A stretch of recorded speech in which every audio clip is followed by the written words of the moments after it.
I am willing to bet that there's a lot of people out there that have heard of the analogous Thinkers Anonymous. And I remember reading in the big book where it said that we didn't have a drinking problem, but rather we had a thinking problem.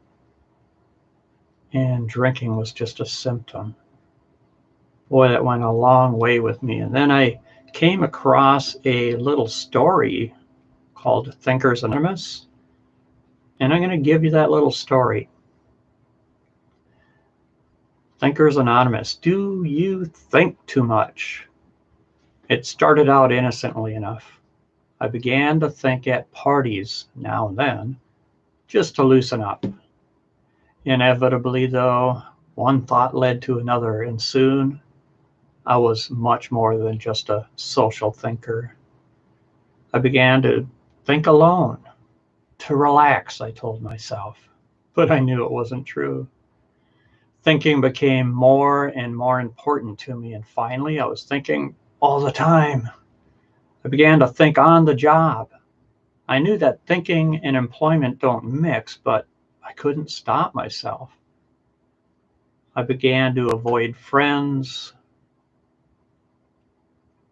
even at lunchtime, so I could read Thoreau and Kafka. I would return to the office dizzied and confused, asking, what exactly are we doing here? Things weren't going so great at home either. One evening I had turned off the TV and asked my wife about the meaning of life. She spent the night at her mother's.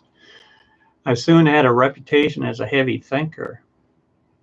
One day the boss called me into his office. He said, Skippy, I like you, and it hurts me to say this, but your thinking has become a real problem. If you don't stop thinking on the job, you're going to have to find another job. That gave me a lot to think about. I came home early after my conversation with the boss. Honey, I'm confused. I've been thinking. I know you've been thinking, she said, and I want a divorce.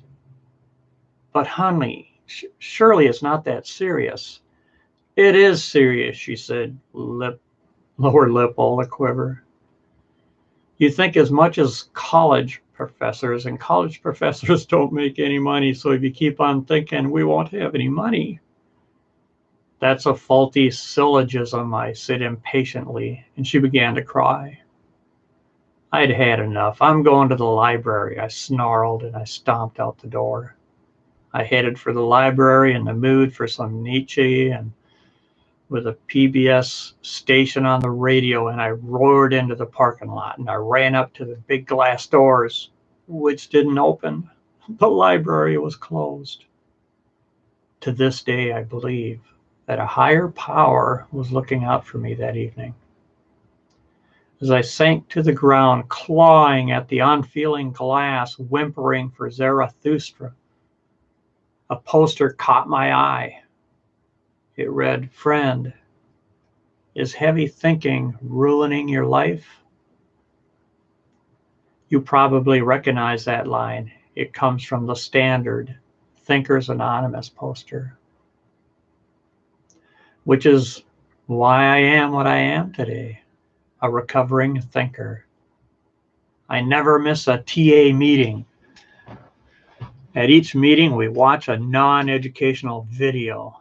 Last week, it was Porky's. Then we share experiences about how we avoided thinking since the last meeting. I still have my job and things are a lot better at home. Life just seemed easier somehow as soon as I stopped thinking.